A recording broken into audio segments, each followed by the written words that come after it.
Hey, it's me, Debbie Hilly, and I wanted to show you something about ear mats and explain some things to you. Several of you, probably many of you, have picked up your puppies from the vet or the groomer or wherever, and their ears have been shaved, and you don't understand why. I'm going to show you why. When you get mats, which you may not even be able to see, like this one here, and you have a big clump of hair, if it is at the very tips of the ears, it can actually cause those tips to shred and then bleed everywhere, and then you have a hurt dog. What happens is if they're really tight, which this one happens to be way away from the ear, so we're safe on that, it cuts off the blood flow to the tip of the ear and causes that skin to die slowly. It's very uncomfortable for the pet. It's kind of something you need to be sure you do brush and comb your ears just to be safe that that doesn't happen to you. But if this is really tight at the edge of the ear or wraps around the whole ear, there's no way you can get that out safely because the ear will tear.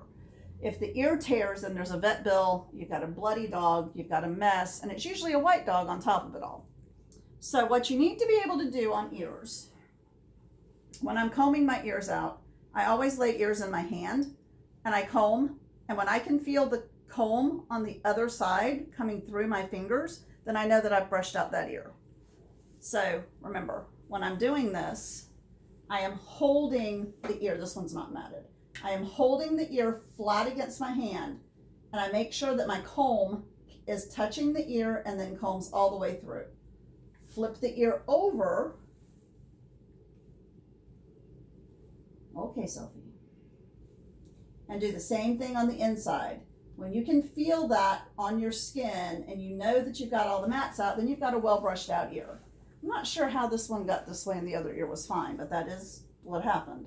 Then again, this leg was matted and that one wasn't, so I don't know. But anyway, let's say you find your dog with a mat after you've given them a bath and you're brushing them out afterwards, drying them. And you find a mat like this. It's not real big and you want to try to get it out.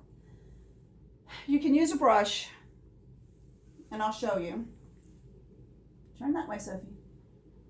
It's going to get surface stuff. And if you work it right, you can tease that mat apart and get it loose, and it will basically fall apart in your hands like part of that one just did. I don't like to do that because you run the risk of irritation on the skin, just because this is already a sensitive area and they've been brushing, or scratching rather. It's usually what causes these is scratching in ears. She's still slightly damp on this ear because I've dried the rest of her, but when I found this, I left this because these are the kinds of mats I like to work on while they're wet. And what I do is I take my fingers and I pull them just like that. So now the mat is spread out a little bit more. Just a little bit more, like that. You don't want to pull too hard because you'll rip the ear. You just want to spread the mat just a little bit. And then I take my comb, hold the tip of the ear in my fingers, just like this, so that I'm not going to be pulling on the ear, I'm going to be pulling on the hair. Take the bottom of the ear, where it's not matted, and comb it out, slowly working up into the mat. See how easy that is? And then you do the same thing, but you're going from the outside in. Don't pull. If you're pulling, then it's gonna possibly tear the ear.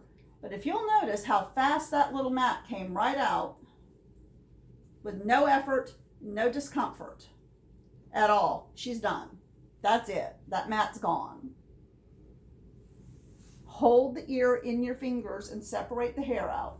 Spread it with your fingers, and then you work bottom up, outside in. Remember, it's always that way with any mat. Bottom up, outside in. It's easy to do. And there's no reason why, if you've followed our instructions on how to brush your dog out, you should ever present your dog to the groomer with a mat in them. Sophie, I really love you. I really do. She's one of my favorites. Her last name is Ho. And one of my groomers one time called them, because there's two of them hoes. So, them hoes. They're two of my favorite dogs, and I love their parents. They're just the best. What are you doing? You may know who their parents are, as a matter of fact. Terry Ho's Yum Yum Sauce, that is available nationally at Walmart's. This is them. Terry Ho's Yum Yum Sauce. Dim Hose. What are you doing? Look at your face. I really do love this dog. All right, back to work. Quarantine working's fun. It's quiet, and I get to talk to you on a regular basis, so I'm having a great time. Bye, y'all.